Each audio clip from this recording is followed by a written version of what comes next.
Selamat datang di webinar diskusi online bersama Pendeta Esra Soru. Dalam webinar ini, kita mengadakan diskusi dengan cara yang berbeda. Anda akan diberikan kesempatan untuk bertanya dan mengangkat topik-topik yang ramai dibahas mengenai Kristenan. Berikut adalah cuplikan video dari diskusi-diskusi yang kami lakukan setiap Senin 2 minggu sekali jam 7 malam. Dan bagi Anda yang ingin mendaftar, silakan Anda bisa klik link yang tertulis pada caption.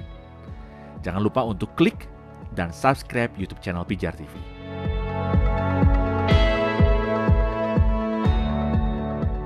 Dari Pak Nyoman Budi. Oke. Pak, ada yang bilang malaikat kan tidak berdosa. Kok kalau nggak berdosa kok tidak memenuhi syarat sebagai juru selamat, Pak? Malaikat memang tidak berdosa, ya.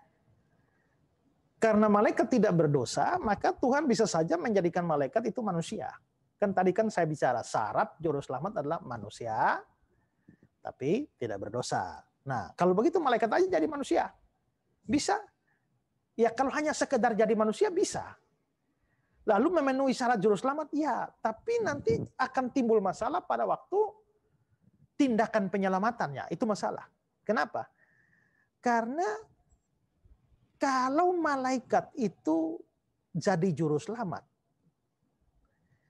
karena dia cuma malaikat dan ciptaan, maka dia tidak punya kuasa penebusan yang tidak terbatas. Paling-paling kalau dia bisa menebus, dia menebus satu. 1:1, 1 tebus 1. Tapi kalau Allah sendiri yang jadi manusia, maka dia akan mempunyai kuasa penebusan yang tak terbatas karena dia Allah. Sehingga penebusannya bukan hanya berlaku bagi satu orang, tapi bisa berlaku bagi semua orang. Jadi kealahan Yesus Sang Juru Selamat itu sangat penting dalam penebusan. Jadi kalau hanya sekedar syarat menjadi Juru Selamat, ya bisa malaikat. Tapi kalau kita bicara lebih jauh dari kuasa penebusan, maka malaikat tidak memenuhi syarat dalam kuasa penebusan. Ya, juga ingat bahwa Yesus itu kan punya pelayanan sebagai perantara, imam, di mana dia menjadi jembatan antara manusia dan Allah. Karena itu dia itu Allah dan manusia. Karena waktu dia jadi manusia, dia tidak berhenti jadi Allah. Maka jangan bilang Allah berubah jadi manusia. Allah menjadi manusia. Allahnya tidak bisa hilang. Berarti dia waktu jadi manusia, dia cuma ketambahan manusia. Hakikat manusia, maka dia Allah dan manusia. Nah karena itu dia Allah dan manusia, maka Allah dan manusia bisa ketemunya di dalam Yesus. Dengan kealahannya dia membawa Allah kepada manusia. Dengan kemanusiaannya dia membawa manusia kepada Allah. Dia berdiri di hadapan Allah sebagai manusia dan dia berdiri di hadapan manusia sebagai Allah. Dia mewakili Allah di depan manusia dan dia mewakili manusia di depan Allah.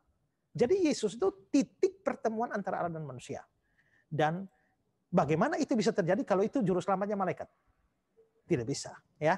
Karena itulah maka dalam sudut pandang keperantaraan Kristus yang membawa manusia kepada Allah dan Allah kepada manusia, maka juru selamatnya juga harus manusia hasil penjelmaan Allah, bukan penjelmaan malaikat.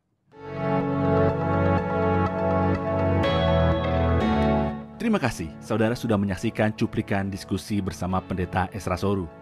Jangan lupa segera mendaftar dengan klik link pada caption sekarang juga. Informasi selengkapnya ada pada image di akhir video ini.